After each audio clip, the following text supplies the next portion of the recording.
If you follow my channel for any length of time, you probably know that I'm not a huge fan of horror films. And no, not because I think it's impossible for them to be well made. Quite to the contrary, it's because they have such an ability to scare my socks off that I often avoid them. Like the title character in this most recent adaptation of Stephen King's It, the really well-crafted films in the horror genre do feed into my own fears, bringing to life ideas and images that previously were only the stuff of my nightmares. And to do that effectively really does take a lot of cinematic skill. To display plainly and clearly on screen something that will unnerve, scare, or horrify more than a handful of people is not easy, because we're all afraid of different things. And oftentimes you'll see filmmakers withholding the actual reveal of their creature, their ghost, their ghoul, and or their monster until the 11th hour, so that the audience can ascribe to that thing, which until that point has been obscured by shadows, trees, fog, or storm drains, attributes that scare them personally. And some of the best in the genre have done this, from Steven Spielberg's Jaws, to Ridley Scott's Alien, to Sean Cunningham's Friday the 13th. And we'll talk later about the successfulness of its suspense sequences, where this film made us wait for the reveal of its monster. But let me start by praising this film by saying director Andy Muschietti and actor Bill Skarsgård, who played the title character, did an outstanding job of presenting a being that could be seen fully, time and again, in the light, out of the shadows, out from under the stairs, and still really be rather creepy, unnerving, and horrifying.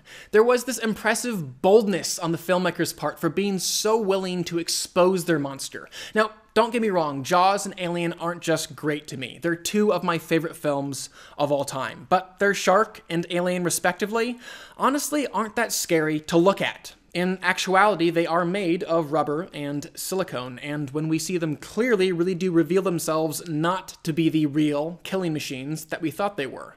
And similarly with It, especially for people like me who have no phobia at all of clowns, the moments that they actually showed Pennywise could have fallen flat on their face.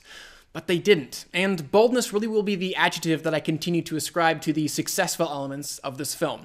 Though much of it really did come from Stephen King's writing itself, I really appreciated what this film was able to do with its R rating, specifically with the high school kids.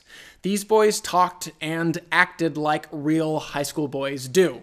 Yes, unfortunately, a lot of them are that crass, and yes, your mom jokes are indeed stupidly thrown around that often. And having that content and tone to anchor this film, and having those specific young performers, many of whom really were quite good, breathe that extra bit of life into the characters, made the fantastical elements that much more believable and consequently scary.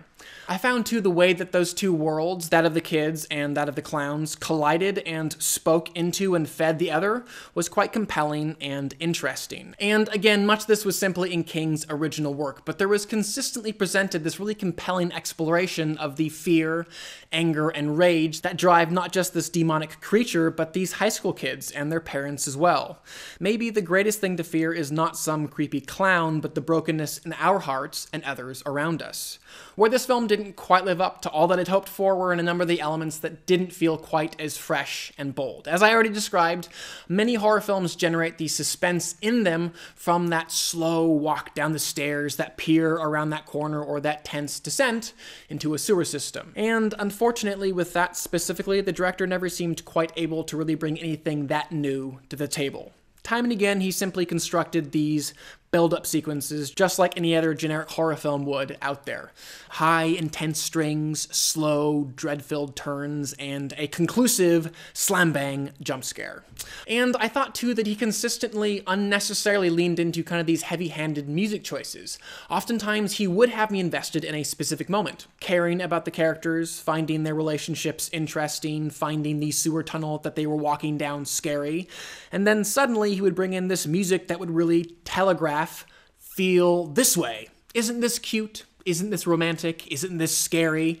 And it would just unfortunately take me right out of those moments. Something else that took me out just a few too many times in this film were actually the young actors. Now, don't get me wrong, they were all solid, but after recently watching something like The Glass Castle or even Stranger Things, these young performers just felt a bit more like actors versus real kids. For me, though, what I think this film had going against it most was just its supersized original source material, which is well over 1,000 pages. And even as this novel has been divided into 2 parts, I could still feel this chapter struggling to include in a cinematic way all the pertinent information and important plot points. And it wasn't necessarily that the characters' motivations were thinly drawn. Why, for instance, was this character that obsessed with researching this town, or why was this character so very cruel?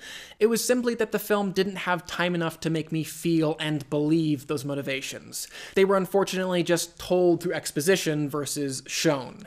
And during the first half of the film especially, even as it did present some really fun scares and interesting visual moments, because there were so many individuals to establish with each of their personal experiences with Pennywise presented, it took a while for the film to find its rhythm and pick up some genuine momentum.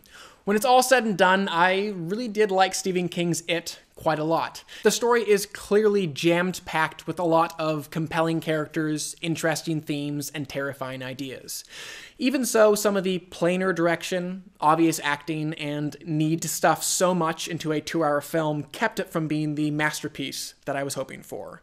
And for all these reasons, I will give the film a 3.5 out of 5. I would still love to know what you guys thought of the film, though, so definitely comment below and let me know. And I actually have 2 questions for you guys this week. Number 1, what's your favorite horror film? And number 2, what is your favorite Stephen King adaptation? Not that those 2 necessarily need to be different. The Shining is quite an excellent film, but I think for me, my favorite horror film would probably be John Carpenter's The Thing, and my favorite Stephen King adaptation probably The Shawshank Redemption. Finally, please do subscribe. I'm going to continue to review films and television on this channel, and I would love for you to stay up to date on all of those things. But for now, I'm Chris Hartwell. This is The Heartbeat. Thank you for joining me.